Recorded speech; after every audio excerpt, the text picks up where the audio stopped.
আখ্যায়িকা শাওনি চ্যানেলে আপনাদের আরও একবার স্বাগত। আমার গল্প পাঠ আপনাদের ভালো লাগলে অবশ্যই আমার চ্যানেলটিকে সাবস্ক্রাইব করে আমার পাশে থাকবেন। ধন্যবাদ। আজ 30শে মার্চ, বাংলা সাহিত্যের প্রবাদ প্রতিম লেখক শরদিন্দু বন্দ্যোপাধ্যায়ের আজ জন্মদিন। আজ এই বিশেষ দিনে ওনাকে শ্রদ্ধার্ঘ্য জানাতে আমি পাঠ করছি শরদিন্দু বন্দ্যোপাধ্যায়ের লেখা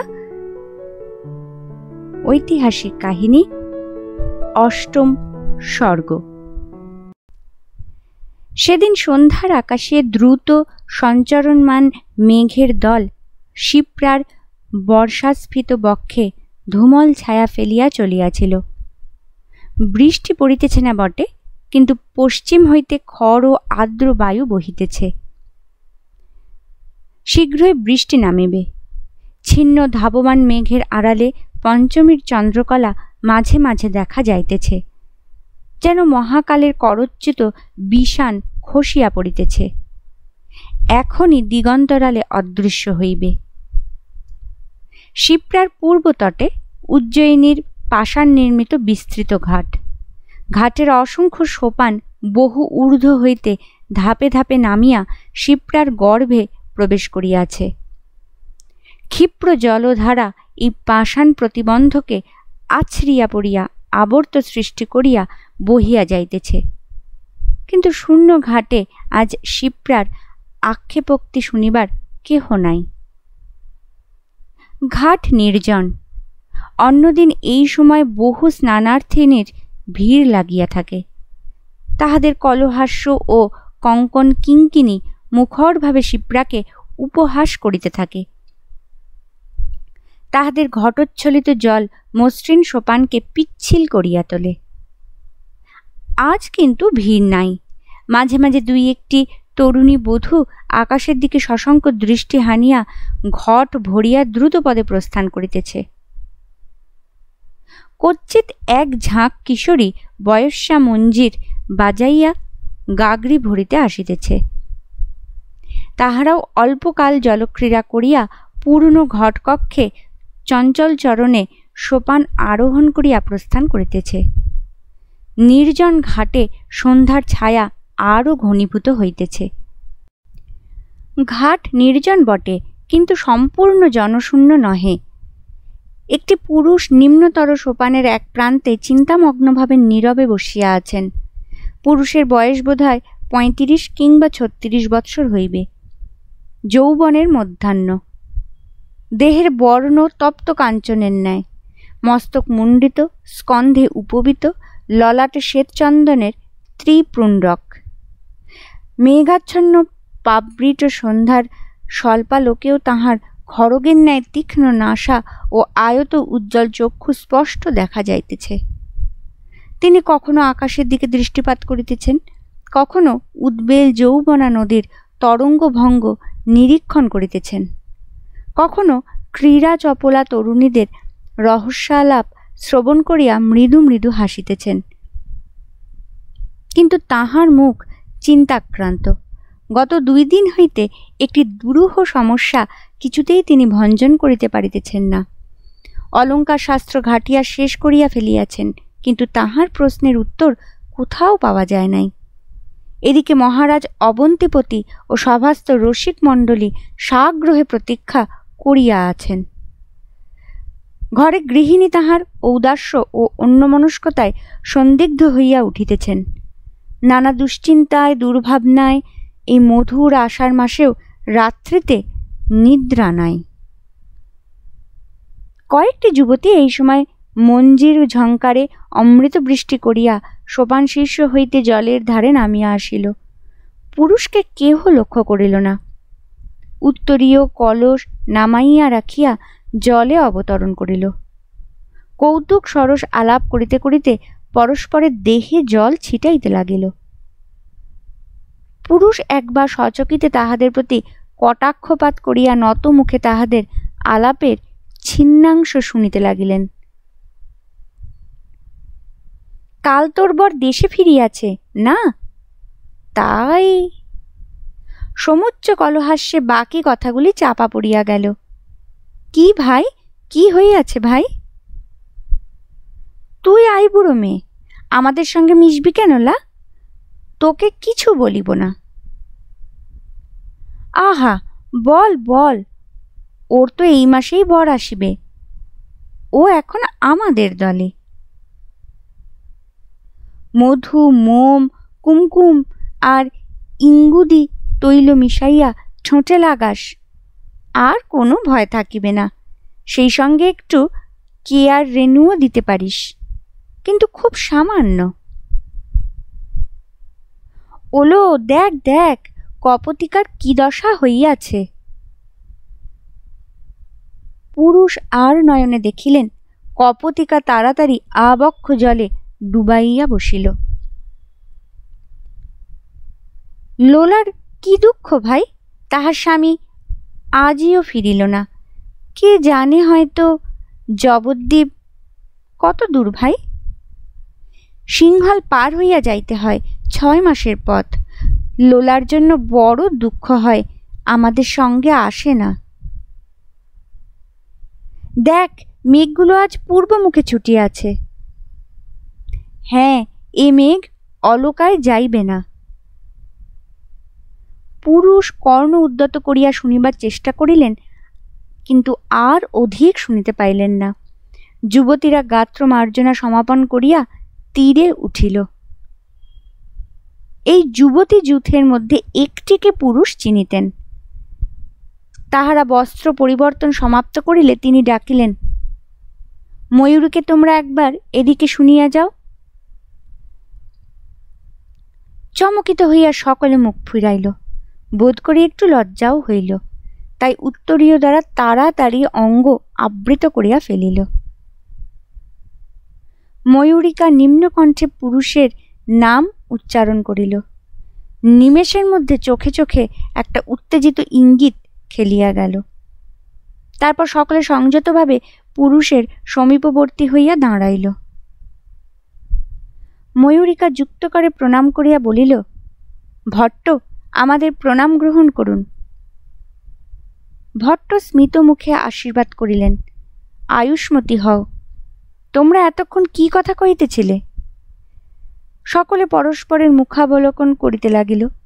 যে সকল কথা হইতেছিল তাহা পুরুষকে, বিশেষত ভট্টকে কি করিয়া বলা যাইতে পারে? মঞ্জরিকা ইহাদের মধ্যে ঈষৎ প্রগল্ভা, সেই উত্তর দিল। কৌতুক চঞ্চল দৃষ্টিতে চাহিয়া বলিল, ভট্ট, আজ আকাশের মেঘদল পূর্ব দিকে চলিয়াছে, উত্তরে অলকাপুরীতে পৌঁছিতে পারিবে না, তাই আমরা আক্ষেপ করিতেছিলাম। ভট্ট জিজ্ঞাসা করিলেন, সেজন্য আক্ষেপ কেন? মঞ্জরিকা বলিল, যক্ষপত্নী বিরহ বেদনায় কাল যাপন করিতেছেন, যক্ষের সংবাদ পাইবেন না, এই জন্য আক্ষেপ। এতক্ষণে যেন বুঝিতে পারিয়াছেন এমনিভাবে ভট্ট বলিলেন, বুঝিয়াছি, তোমরা মেঘদূত কাব্যের কথা বলিতেছ। ভালো, তোমরা দেখিতেছি কাব্যশাস্ত্রে সুচতুরা। আমার একটি প্রশ্নের উত্তর দিতে পারো? সকলে যুক্ত করে বলিল, আজ্ঞা করুন। ভট্ট চিন্তা করিলেন, পরে শিরঃসঞ্চালন করিয়া কহিলেন, না, সে বড় কঠিন প্রশ্ন, তোমরা পারিবে না। মঞ্জুরিকা অনুনয় করিয়া বলিল, তবু আজ্ঞা করুন আর্য। ভট্ট সকলের চক্ষে অধীর কৌতূহল লক্ষ্য করিয়া বলিলেন, উত্তম, বলিতেছি শুনো। তোমরা বলিতে পারো, কাব্যে নায়ক নায়িকার বিবাহ সম্পাদিত হইবার পর কবির আর কিছু বক্তব্য থাকে কি না? সকলে বিস্মিতভাবে নীরব রহিল। ভট্ট যে তাহাদের মতো অপরিণত বুদ্ধি যুবতীদের নিকট কাব্যশাস্ত্র সম্বন্ধীয় এরূপ প্রশ্ন করিবেন, তাহা যেন সহসা ধারণা করিতেই পারিল না। শেষে ময়ূরিকা বলিল, আর্য, নায়ক নায়িকার মিলন ঘটিলেই তো কাব্য শেষ হইল, তাহার পর কবির আর কি বক্তব্য থাকিতে পারে? ভট্ট বলিলেন, ময়ূরীকে আমি মিলনের কথা বলি নাই, বিবাহের কথা বলিয়াছি। বিস্মিতা মঞ্জরিকা বলিল, উভয় কি এক নহে? ভট্ট গূঢ় হাসিয়া বলিলেন, উহাই তো প্রশ্ন। ভট্টের কথার মর্ম কেহ হৃদয়ঙ্গম করিতে পারিল না। সকলে নির্বাক হইয়া রহিল। ভট্ট ভ্রু কুঞ্চিত করিয়া চিন্তিতভাবে রহিলেন। অবশেষে অরুণিকা কথা কহিল।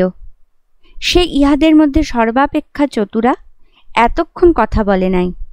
এবার মুখ টিপিয়া জিজ্ঞাসা করিল, ভট্ট, এ প্রশ্নটি কখনো ভট্টিনীর নিকট করিয়াছিলেন কি? ভট্ট চমকিয়া মুখ তুলিলেন। দেখিলেন অরুণিকার অরুণ ওষ্ঠ প্রান্তে একটু চাপা হাসি খেলা করিতেছে। তিনি ঈষৎ বিব্রতভাবে বলিলেন, না, তাহাকে জিজ্ঞাসা করি নাই, স্মরণ ছিল না। আজ গৃহে ফিরিয়াই জিজ্ঞাসা করিব। কিন্তু তোমরা আর বিলম্ব করিও না, এবার গৃহে যাও, রাত্রি আগত প্রায়। বক্রোক্তিটা সকলের কানে পৌঁছিল না, শুধু অরুণিকা বুঝিল। ভট্ট মৃদু রকমের প্রতিশোধ লইলেন। সকলে যুক্তহস্তা হইয়া বলিল, আর্য, আমাদের আশীর্বাদ করুন।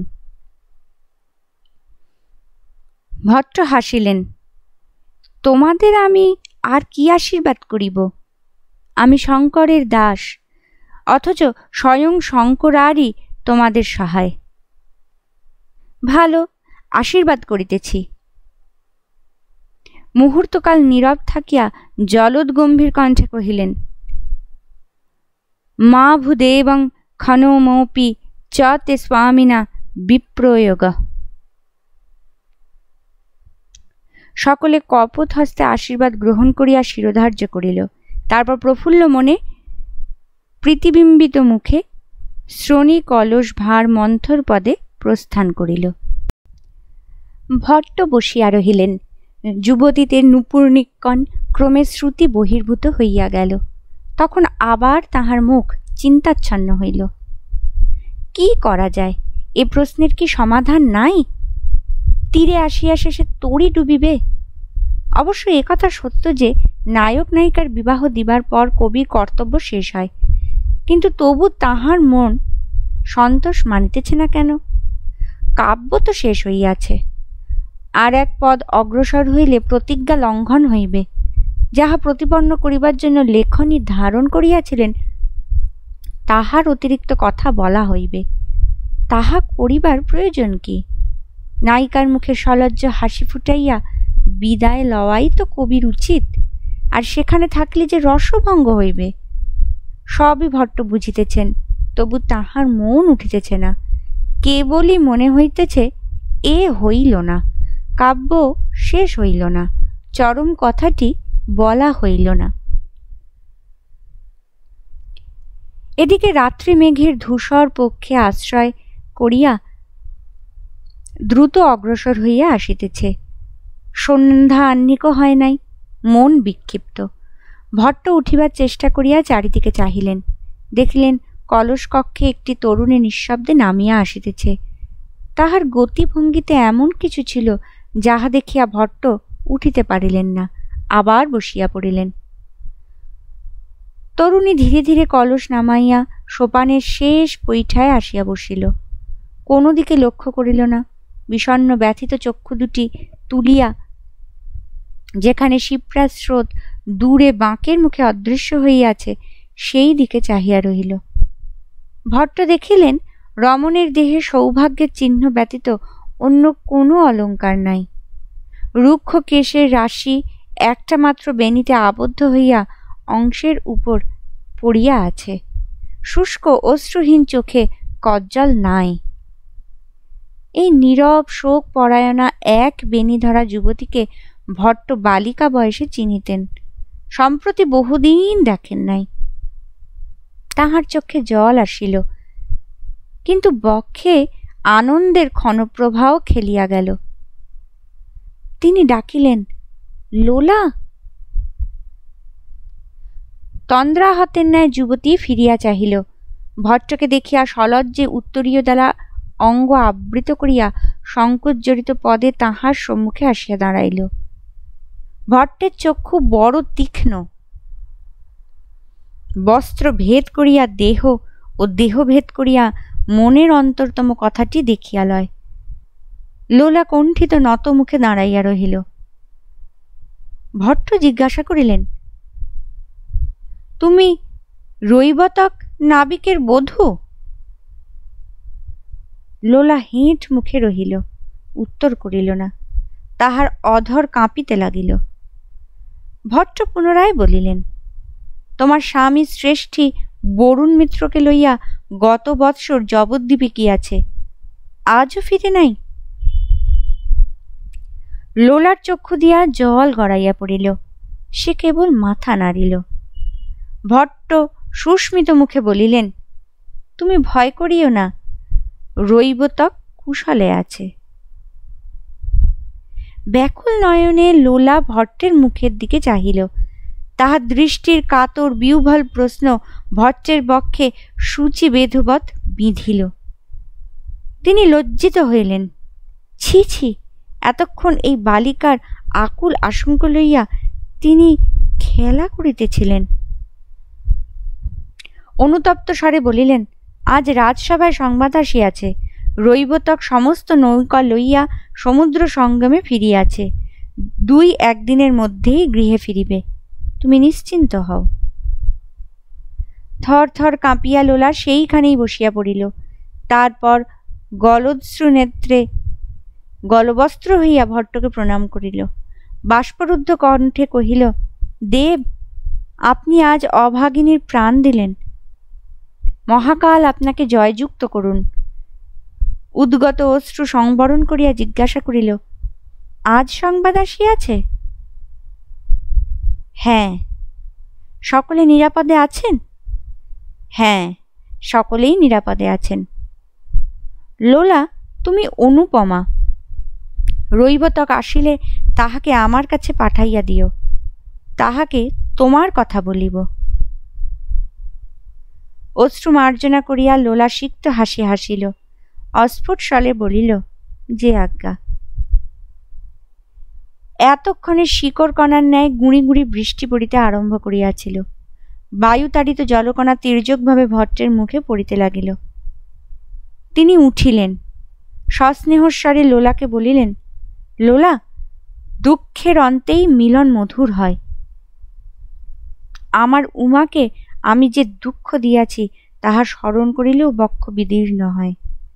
কিন্তু চরমে যে ঈপ্সিত বর লাভ হইয়াছে, মদন পুনরুজ্জীবিত হইয়াছে। তুমিও আমার গৌরীর ন্যায় সুভগা, তোমার জীবনেও মদন পুনরুজ্জীবিত হইবেন। কল্ল তাহার মন্দিরে পূজা পাঠাইও। লোলা কৃতাঞ্জলি হইয়া বসিয়া রহিল। ভট্টের সকল কথা বুঝিতে পারিল না, কিন্তু অপরিমিত সুখাবেশে তাহার হৃদয় পরিপূর্ণ হইয়া গেল। ভট্ট সহাস্যে তাহার মস্তকে একবার হস্তার্পণ করিয়া তড়িত পদে সোপান অতিবাহিত করিয়া প্রস্থান করিলেন। ঘাট হইতে পথে অবতীর্ণ হইয়া তিনি দেখিলেন পথ পিচ্ছিল, কর্দমপূর্ণ। সম্মুখেই মহাকালের কৃষ্ণপ্রস্তর নির্মিত গগনভেদী মন্দির মেঘলোকে চূড়া তুলিয়া আছে। ভট্ট সেই দিকে অগ্রসর হইতেই মন্দির অভ্যন্তর হইতে ঘোর রবে ঘণ্টা বাজিয়া উঠিল। সন্ধ্যারতির কাল উপস্থিত। মন্দিরের অঙ্গনে বহু লোক আরতি দেখিবার জন্য উপস্থিত হইয়াছে। ভট্ট ভিতরে প্রবেশ করিলেন না। বাহির হইতে বদ্ধাঞ্জলি হইয়া ইষ্ট দেবতাকে ভক্তি ভরে প্রণাম করিলেন। শঙ্খ ঘণ্টার রোল চলিতে লাগিল। কালাগুরু ধূপ ও গুগ্গুলের গন্ধ চারিদিকের বায়ুকে সৌরভে ভারাক্রান্ত করিয়া তুলিল। আরতি শেষ হইলে ভট্ট আবার চলিতে আরম্ভ করিলেন। অন্ধকার আকাশ হইতে সূক্ষ্ম বাড়ি পতন হইতেছে। রাজপথে লোক নাই। এখন রাত্রি হইয়াছে, অথচ পাষাণ বনদেবীর হস্তে পথদ্বীপ জ্বলে নাই। মধ্যরাত্রির পূর্বে বনদেবীগণ প্রদীপ হস্তা হইবেন না। পথিপার্শ্বে সুবৃহৎ অট্টালিকাসমূহে বর্তিকা জ্বলিতেছে বটে, কিন্তু তাহা অভ্যন্তর মাত্র আলোকিত করিয়াছে। কচ্চিৎ নাগরিকদিগের বিলাসকক্ষের মুক্ত গবাক্ষ পথে আলোকরশ্মি ও জাতিকদম্ব কেতকী যুথির মিশ্র গন্ধ নির্গত হইয়া পথচারীকে গৃহের জন্য উন্মনা করিয়া তুলিতেছে। ভট্ট এই ঈষদালোকিত কর্দম পিচ্ছিল পুষ্প সুবাসিত পথ দিয়া সাবধানে চলিতে লাগিলেন। উজ্জয়িনীর পথ অতিশয় সংকীর্ণ। কোনো মতে 2টি রথ বা প্রবহন পাশাপাশি চলিতে পারে। পথ ঋজু নহে, সংসর্পিত হইয়া আঁকিয়া বাঁকিয়া বহু শাখা প্রশাখা বিস্তার করিয়া চলিয়াছে। ভট্ট হেটমুণ্ডে গৃহাভিমুখে চলিতে চলিতে অন্যমনস্ক হইয়া পড়িয়াছেন। কোনো দিকে লক্ষ্য ছিল না। সহসা একটা মোড় ঘুরিয়া সম্মুখে দ্বীপোদ্ভাসিত প্রাসাদ তোরণ দেখিয়া তাহার চমক ভাঙিল। তোরণের পশ্চাতে প্রাসাদ, সেখানেও দ্বীপোৎসব। তোরণ সম্মুখে বহু সম্ভ্রান্ত ব্যক্তির রথ, দোলা, যানবাহন যাতায়াত করিতেছে। প্রাসাদের অভ্যন্তর হইতে সঙ্গীতে সুমিষ্ট ধ্বনি কানে আসিতেছে। ভট্টের স্মরণ হইল, আজ প্রিয়দর্শিকার গৃহে সমাপানক। স্বয়ং মহামাণ্ডলিক অবন্তিপতি সেই সমাপানকে যোগদান করিবেন বলিয়াছেন। ভট্টেরও নিমন্ত্রণ আছে। ভট্টের মুখ হর্ষোৎফুল্ল হইয়া উঠিল। কি আশ্চর্য, এ কথাটা তাহার এতক্ষণ মনে হয় নাই কেন? তাহার নিদারুণ সমস্যার যদি কেউ সমাধান করিতে পারে, তো সে ওই মহাবিদুষী, চতুষ্ষষ্টিকলার পারঙ্গতা, আলোক সামান্যা বারবধূ প্রিয়দর্শিকা। তাহার মতো সর্বশাস্ত্রে সুপণ্ডিতা অবন্তীরাজ্যে অন্য কে আছে? সত্য কথা বলিতে কি, তাহার কাব্যের নুগুর রস, ব্যঙ্গোক্তি প্রিয়দর্শিকা যতটা বুঝিবে, এত আর কেহ বুঝিবে না। সে সামান্যা রূপোপজীবিনী নহে, রাজ্যের 12 মুখ্যা। স্বয়ং আর্যাবর্তের অধীশ্বর বিক্রমাদিত্য উজ্জয়িনীতে পদার্পণ করিয়াই প্রিয়দর্শিকাকে স্মরণ করেন। শুধু তাহার অলৌকিক রূপ ও যৌবনের জন্য নহে, তাহার অশেষ গুণাবলীর জন্য তাহাকে সম্মান প্রদর্শন করেন। সেই প্রিয়দর্শিকার গৃহে নিমন্ত্রিত হইয়াও তিনি এতক্ষণ ভুলিয়াছিলেন। ভট্ট সহর্ষে তোরণ অভিমুখে অগ্রসর হইলেন। কিন্তু তোরণের সমীপবর্তী হইয়া ভট্টের মুখে ঈষৎ উদ্বেগের ছায়া পড়িল। গৃহে ভট্টিনী প্রতীক্ষা করিয়া আছেন। তিনি এসব পছন্দ করেন না। বিশেষত প্রিয়দর্শিকাকে তিনি ঘোর সন্দেহের দৃষ্টিতে দেখেন। দেশে নিন্দুকের অভাব নাই। ভট্টের সহিত প্রিয়দর্শিকার গুপ্ত প্রণয়ের কথা একটা জনশ্রুতি ভট্টিনীর কানে উঠিয়াছে। তদবধি প্রিয়দর্শিকার নাম শুনিলেই তিনি জ্বলিয়া যান। সুতরাং গণ্ডের উপর পিণ্ডের ন্যায় আজ যদি ভট্ট প্রিয়দর্শিকার গৃহে মধ্যরাত্রি পর্যন্ত যাপন করেন, তাহা হইলে আর রক্ষা থাকিবে না। তোরণের সম্মুখে দাঁড়াইয়া ভট্ট ইতস্তত করিতেছেন দেখিয়া তোরণ পালিকা কিঙ্করীগণ কল কণ্ঠে তাহাকে সম্ভাষণ করিল। আসুন কবীন্দ্র, স্বাগত। আসুন পণ্ডিতবর, আর যা প্রিয়দর্শিকা আপনার জন্য অধীরভাবে প্রতীক্ষা করিতেছেন। আসুন মহাভাগ, আপনার অভাবে নবরত্ন মালিকা আজ মধ্যমণি বিহীন। স্বাগত, শুভাগত। দাসীগণ সকলেই যৌবনবতী, রসিকা ও সুন্দরী। তাহাদের কাহারো হস্তে পুষ্পমালা, কাহারো হস্তে জলপূর্ণ ভৃঙ্গার, কেহ বা সুগন্ধি দ্রব্যপূর্ণ স্থালি লইয়া দাঁড়াইয়া আছে। তাহারা সকল অতিথিকে মহা সম্মানপূর্বক স্বাগত সম্ভাষণ করিতেছে। কিন্তু কবিকে দেখিয়া তাহারা যেরূপ সমস্বরে সাল্লাদে আহ্বান করিল, তাহাতে কবি আর দ্বিধা করিতে পারিলেন না। গৃহের চিন্তা মন হইতে অপসারিত করিয়া হাস্যমুখে তোরণ পথে প্রবেশ করিলেন। মর্মর পট্টের উপর পদার্পণ করিবা মাত্র একটি দাসী ছুটিয়া আসিয়া তাহার চরণে জল ঢালিয়া দিতে লাগিল। অন্য একজন নতজানু হইয়া বসিয়া পদ প্রক্ষালন করিয়া দিল। তৃতীয় দাসী শুভ্র কার্পাস বস্ত্র দিয়া পা মুছাইয়া দিল। কবিকে উজ্জয়িনীর নাগরিক নাগরিকা যেরূপ ভালোবাসিত, এরূপ আর কাহাকেও ভালোবাসিত না। তাই তাহার সেবা করিবার সৌভাগ্যের জন্য দাসীদের মধ্যে হুড়াহুড়ি পড়িয়া গেল। গন্ধদ্রব্যের স্থালী হস্তে দাসী কবির সম্মুখে দাঁড়াইতেই তিনি অঙ্গুলির প্রান্ত চন্দনে ডুবাইয়া সকৌতুকে তাহার ভ্রু মধ্যে তিলক পরাইয়া দিলেন। সকলে আহ্লাদে হাস্য করিয়া উঠিল। যাহার হাতে পুষ্পমাল্য ছিল সে আসিয়া তাড়াতাড়ি কবির গলায় জুথির একটি স্থূল মালা পরাইয়া দিল। কবি তাহাকে ধরিয়া বলিলেন, সুলোচনে, এ কি করিলে? তুমি আমার গলায় মালা দিলে? সুলোচনাও বাক্যবিন্যাসে কম নহে। সে কুটিল হাসিয়া উত্তর করিল, কবিবর, এখানে আমরা সকলেই আর যা প্রিয়দর্শিকার প্রতিনিধি। মুখের উপর উত্তর পাইয়া কবি হাসিতে হাসিতে প্রাসাদ অভিমুখে চলিলেন। উদ্যানের মধ্য দিয়া শ্বেত প্রস্তরের পথ, তাহার দুই ধারে ধ্যানাসীন মহাদেবের মূর্তি, মূর্তির শীর্ষস্থ জটা জাল হইতে সুগন্ধি বাড়ি উৎসের ন্যায় নিক্ষিপ্ত হইতেছে। প্রথম মহল নৃত্যশালা। সেখানে প্রবেশ করিয়া কবি দেখিলেন তরুণ নাগরিকদের সভা বসিয়াছে। মধ্যস্থলে নর্তকী বাহুবল্লরী বিলোলিত করিয়া অপাঙ্গে বিদ্যুৎ স্ফুলিঙ্গ বর্ষণ করিয়া কেউর কিঙ্কিনী মঞ্জির সিঞ্জনে অপূর্ব সম্মোহন সৃষ্টি করিয়া রাগ দীপক নৃত্যে অপ্সরালোকের ভ্রান্তি বহিয়া আনিতেছে। সঙ্গে সঙ্গে নিপুণ চরণা নিক্ষেপের তালে তালে মৃদঙ্গ ও সপ্তস্বরা বাজিতেছে। মৃদঙ্গীর চক্ষু নর্তকীর চরণে নিবদ্ধ, বীণা বাদকের ললাটে ভ্রুকুটি, চক্ষু মুদিত। অন্য সকলে নর্তকীর অপরূপ লীলা বিভ্রম দেখিতেছে। সকলেই গুণী রসজ্ঞ। কলা সঙ্গত বিশুদ্ধ নৃত্য দেখিতে দেখিতে তাহাদের চক্ষু ভাবাতুর। কেহ নড়িতেছে না, মূর্তির মতো বসিয়া দেখিতেছে। কবি কিছুক্ষণ বসিয়া দেখিলেন, তারপর নিঃশব্দে কক্ষ হইতে নির্গত হইলেন। দ্বিতীয় প্রাসাদ নৃত্যশালার সংলগ্ন, মধ্যে একটি অলিন্দের ব্যবধান। সেখানে গিয়া কবি দেখিলেন কথা কাহিনীর আসর বসিয়াছে। বক্তা স্বয়ং বেতাল ভট্ট। তিনি মণিকুট্টিমের মধ্যস্থলে শঙ্খরচিত কমলাসনে বসিয়াছেন। তাহাকে ঘিরিয়া বহু নাগরিক নাগরিকা করতলে চিবুক রাখিয়া অবহিত হইয়া শুনিতেছে। চষক হস্তা কিঙ্করীগণ পূর্ণ পানপাত্র সম্মুখে ধরিতেছে, কিন্তু কাহারও ভ্রুক্ষেপ নাই। কিঙ্করীরাও পাত্র হস্তে চিত্রার্পিতার ন্যায় গল্প শুনিতেছে।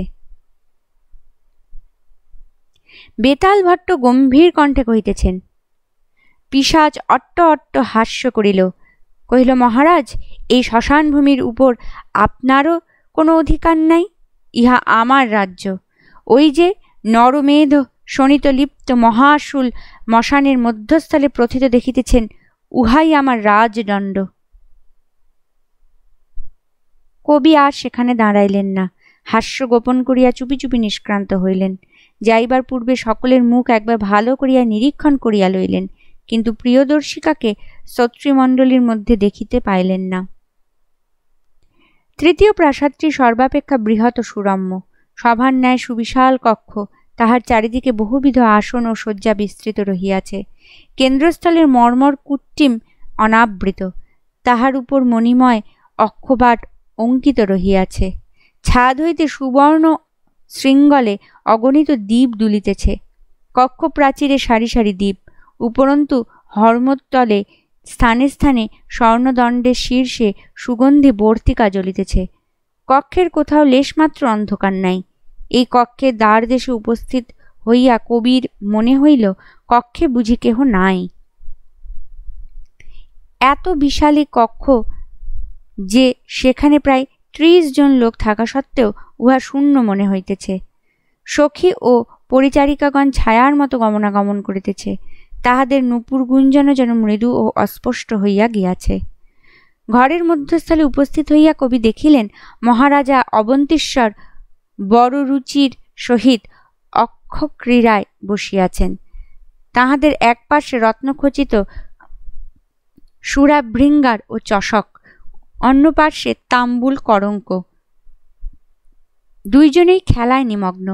কবি গিয়া দাঁড়াইতেই মহারাজ অন্যমনস্কভাবে চক্ষু তুলিয়া পার্শ্বে ঘষিতে ঘষিতে বলিলেন, কালিদাস, এসো বন্ধু, আমার সহায় হও। বড় রুচি আমায় অঙ্গদ জিতিয়া লইয়াছে, এবার কঙ্কন পণ বলিয়া পার্সটি ফেলিলেন। গজদন্তের পার্সটিতে মরকতের অক্ষি আলোক সম্পাদে ঝলসিয়া উঠিল। রাজার আহ্বানে কালিদাস বসিলেন।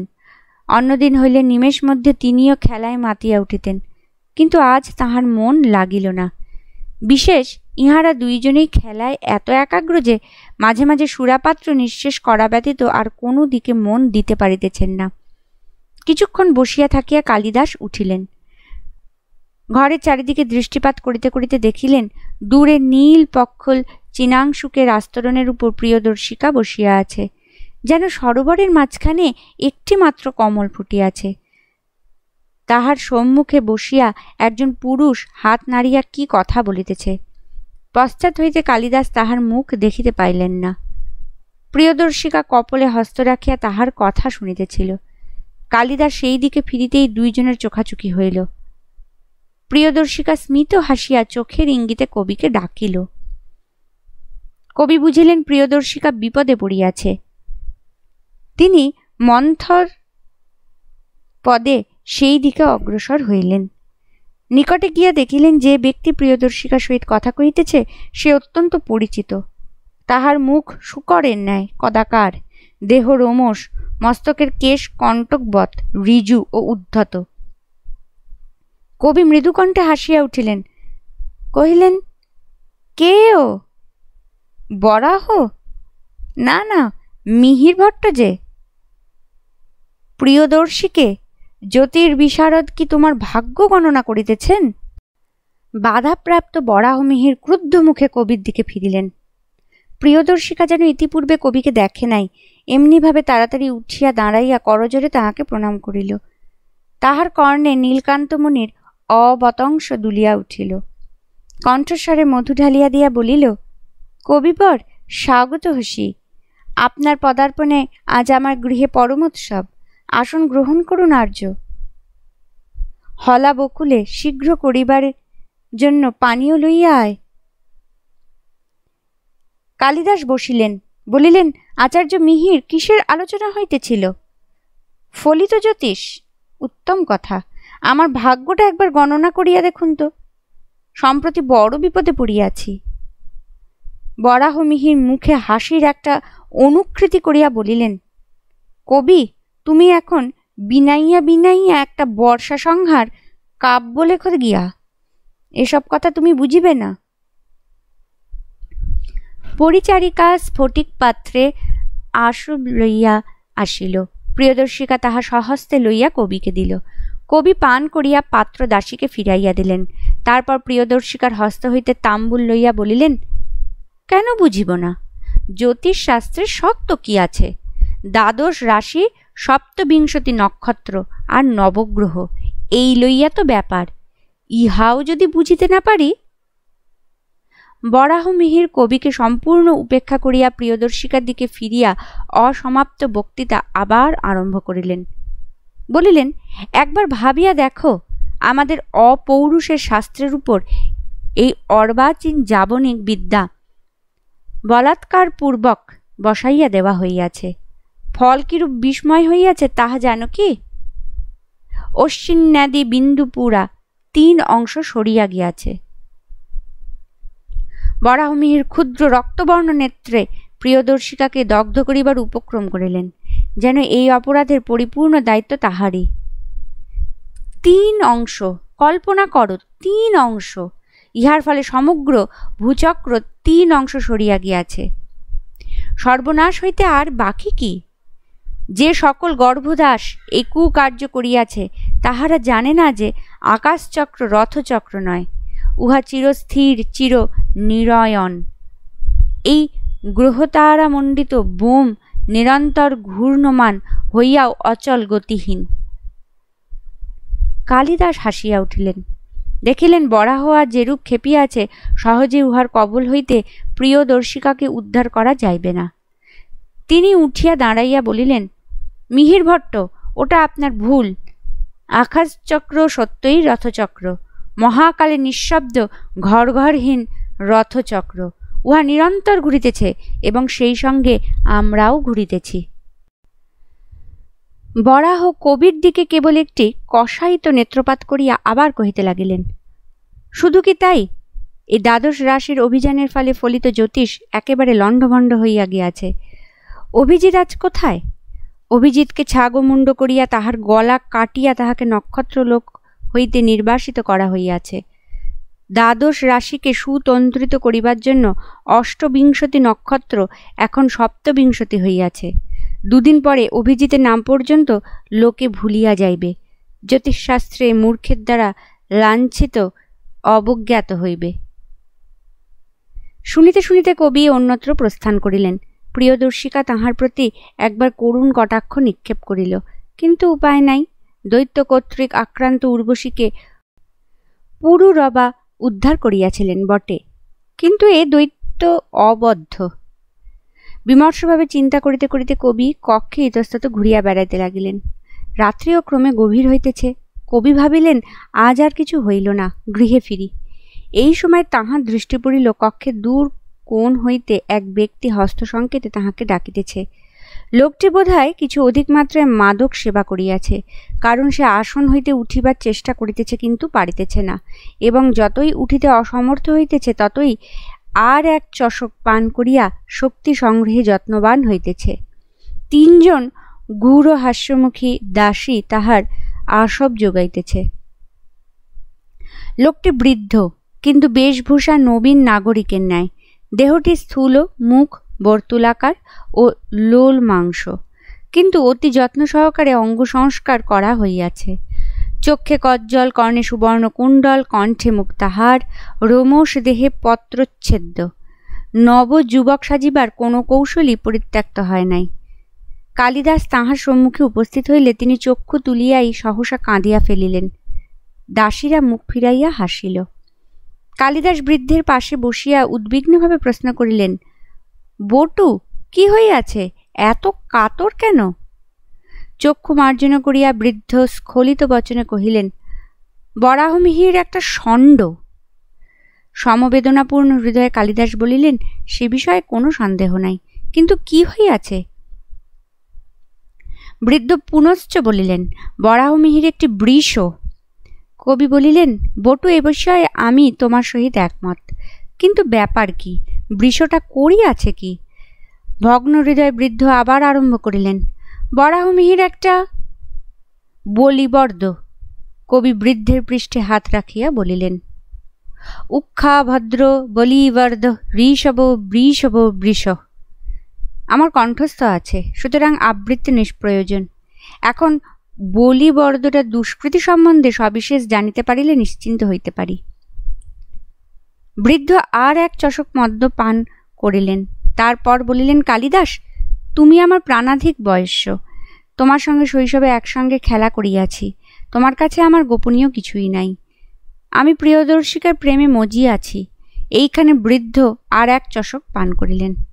তাহাকে যে কতবার কত মদলালঙ্কার উপহার দিয়াছি, কত সংকেত জানাইয়াছি, তাহার ইয়ত্তা নাই।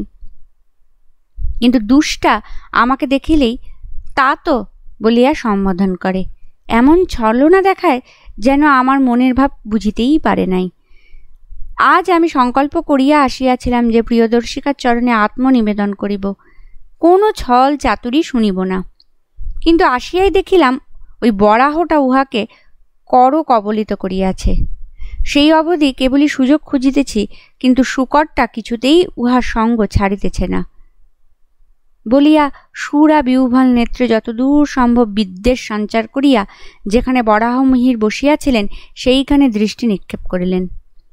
প্রবল হাস্যোচ্ছ্বাস দমন করিয়া কালিদাস কহিলেন, বটু, তোমার বুদ্ধিভ্রংশ হইয়াছে। প্রিয়দর্শিকার প্রতি প্রেম ও সঞ্চার তোমার পক্ষে অতীব গর্হিত। তুমি বালক মাত্র।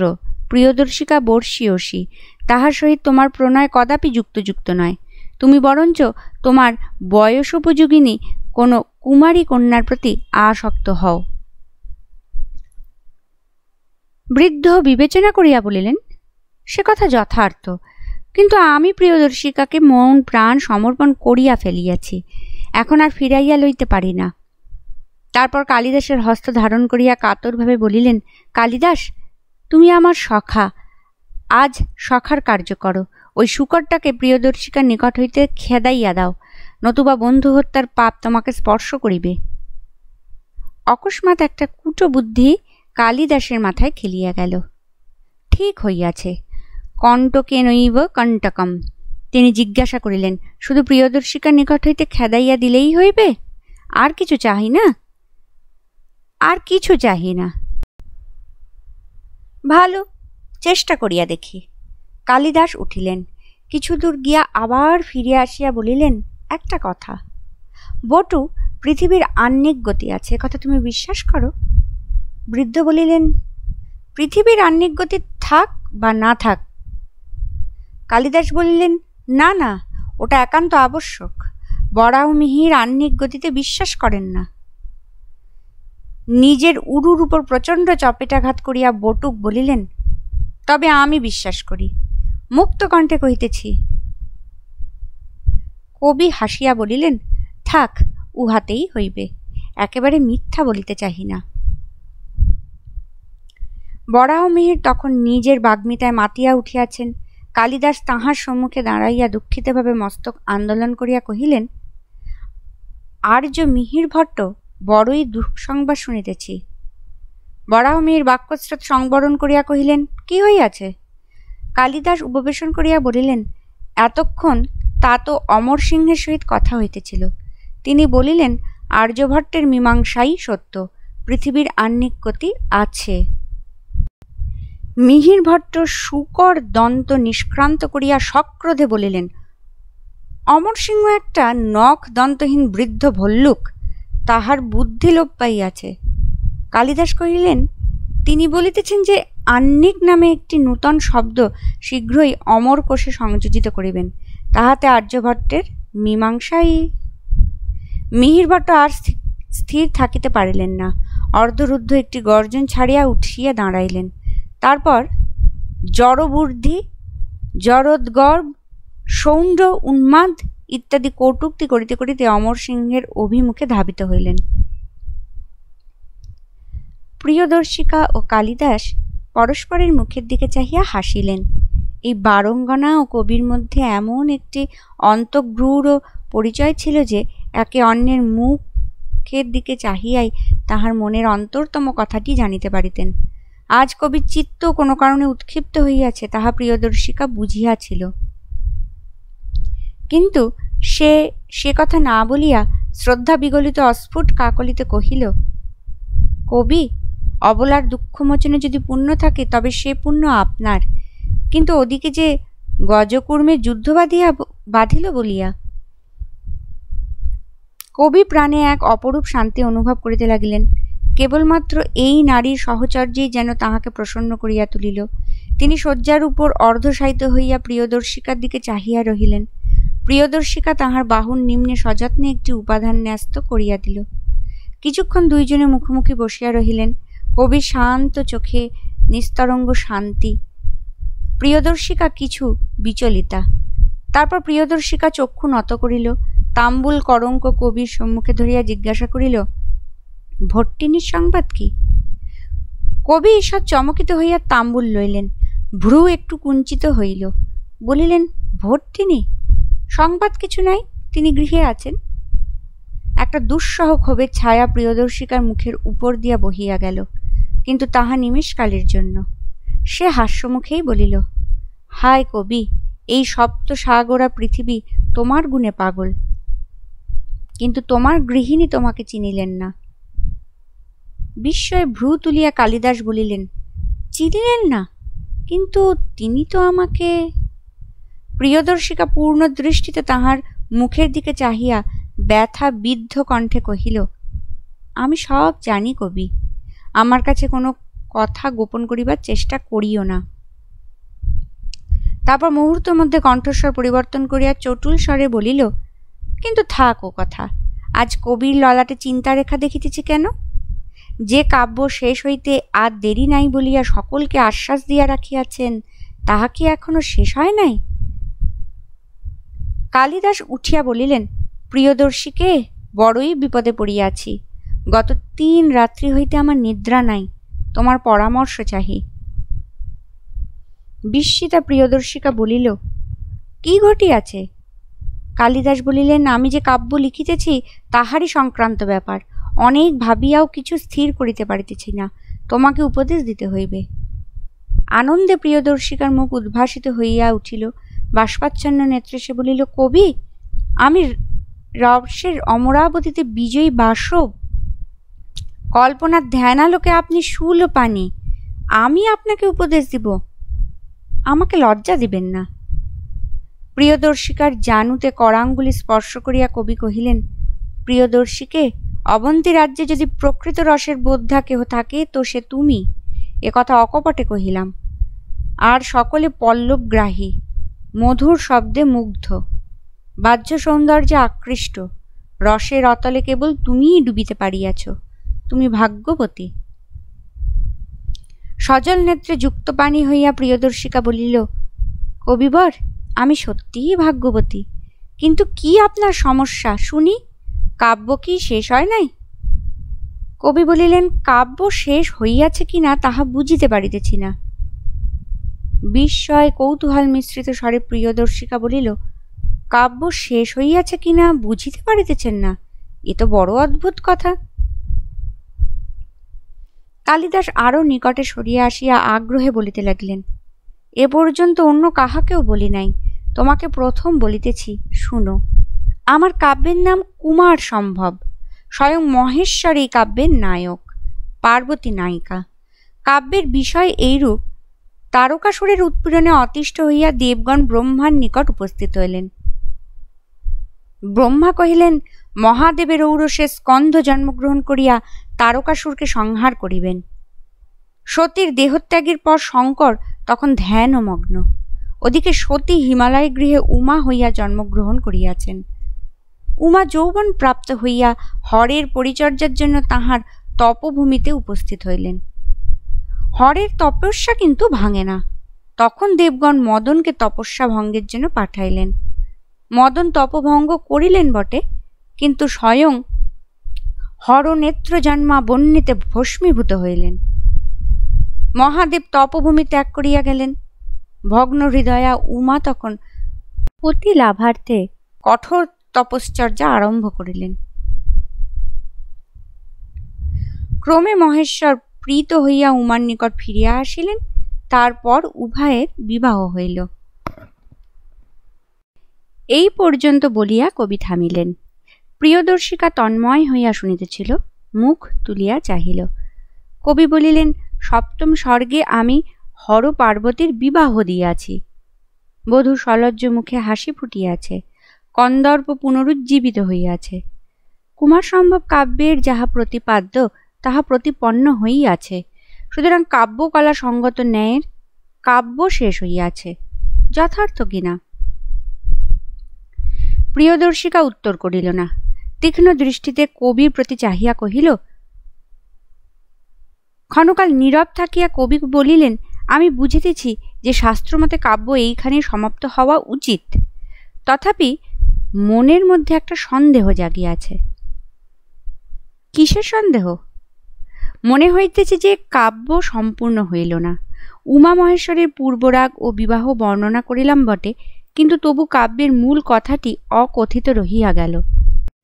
প্রিয়দর্শীকে, তোমার কি মনে হয়, দেব দম্পতির বিবাহোত্তর জীবন চিত্রিত করা কি কাব্যকলা সঙ্গত হইবে?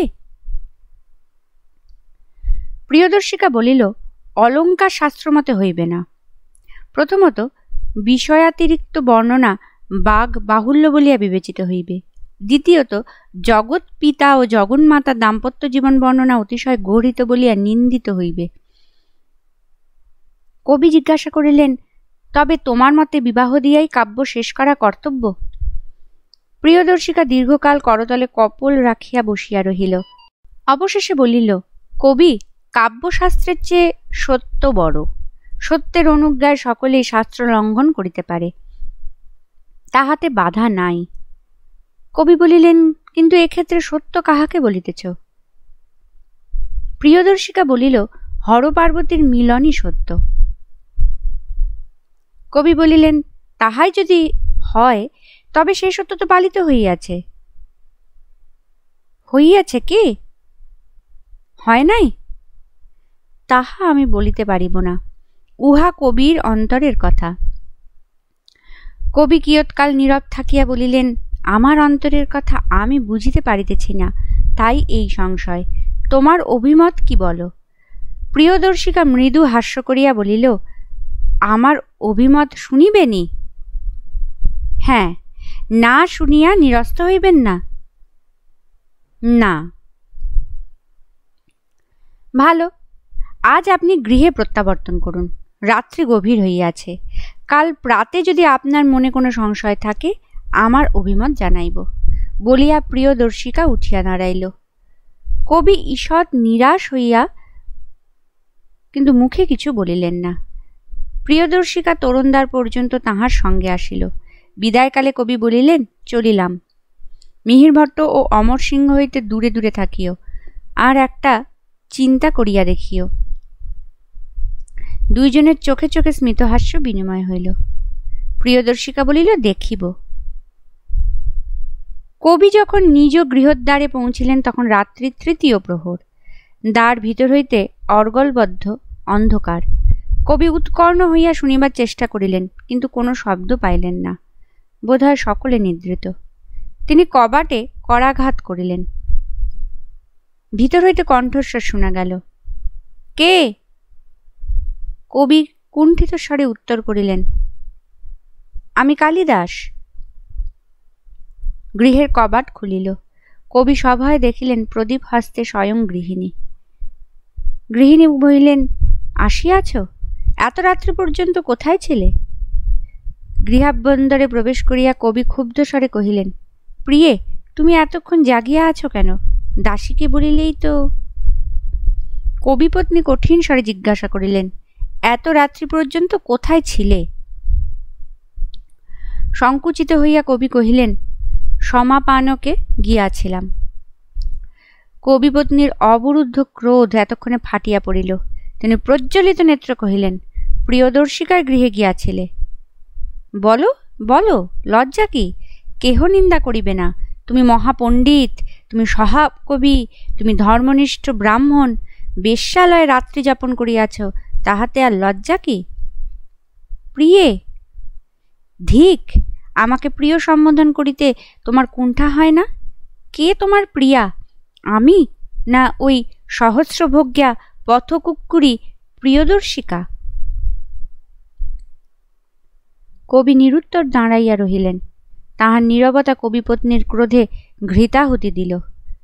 ধিক মিথ্যাচারী, ধিক লম্পট! কি জন্য রাত্রি শেষে গৃহে আসিয়াছ? বেশ্যার উচ্ছিষ্ট ভোগীকে স্পর্শ করিলে কুলাঙ্গনাকে স্নান করিয়া শুচি হইতে হয়। যাও, গৃহে তোমার কি প্রয়োজন? যেখানে এতক্ষণ ছিলে সেইখানেই ফিরিয়া যাও। এই বলিয়া কবিপত্নী শয়নকক্ষে প্রবেশ করিয়া সশব্দে দ্বার রুদ্ধ করিয়া দিলেন। অন্ধকারে কবি নিশ্চল হইয়া দাঁড়াইয়া রহিলেন। এই তাহার গৃহ, এই তাহার ভার্যা, গৃহিণী সচিব, সখী, প্রিয় শিষ্যা। গভীর নিঃশ্বাস ত্যাগ করিয়া কবি ফিরিলেন। যে ক্ষুদ্র প্রকোষ্ঠে বসিয়া কাব্য রচনা করিতেন, সেই প্রকোষ্ঠে গিয়া দীপ জ্বালিলেন। মৃগচর্ম বিছাইয়া উপবেশন করিতেই অদূরে কাষ্ঠাসনে রক্ষিত কুমার সম্ভবে বৃহৎ পুঁথির উপর দৃষ্টি পড়িল। সঙ্গে সঙ্গে বিদ্যুৎ চমকের ন্যায় আকস্মিক প্রভা তাহার মস্তিষ্কের মধ্যে খেলিয়া গেল। প্রিয়দর্শিকা ঠিক বুঝিয়াছিল।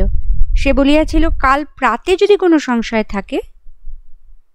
না, তাহার মনে আর লেশ মাত্র সংশয় নাই। পত্নীর সহিত সাক্ষাতের সঙ্গে সঙ্গে সংশয়ের অন্ধকার কাটিয়া গিয়াছে। কালিদাস উঠিলেন, প্রদীপ দণ্ড আনিয়া আসন পার্শ্বে রাখিলেন, কাষ্ঠাসন সমেত পুঁথি সম্মুখে স্থাপন করিলেন। মসিমাত্র লেখনী ও তালপত্র পাড়িয়া আবার আসিয়া বসিলেন। ক্রমে তাহার মুখের ভাব স্বপ্নাচ্ছন্ন হইল। লেখনী মুষ্টিতে লইয়া তালপত্রের উপর পরীক্ষা করিলেন। তারপর ধীরে ধীরে লিখিলেন, অষ্টম স্বর্গ। এই পর্যন্ত লিখিয়া অতি দীর্ঘকাল দৃষ্টিহীন নয়নে গবাক্ষের দিকে চাহিয়া রহিলেন। বাহিরে তামসী রাত্রি, টিপ টিপ করিয়া বৃষ্টি পড়িতেছে, কিন্তু কবির মানসপটে যে চিত্রগুলি একে একে ভাসিয়া উঠিতে লাগিল, তাহা বসন্তের গন্ধে, বর্ণে, কাকলিতে সমাকুল। বর্ষা রজনীর শ্যাম ও সজল ছায়া তাহার অম্লান দীপ্তিকে স্পর্শ করিতে পারিল না। সহসা অবনত হইয়া কবি লিখিতে আরম্ভ করিলেন। স্বরের লেখনী তালপত্রের উপর শব্দ করিয়া চলিতে লাগিল। পানি পীড়ন বিধেরনন্তরম।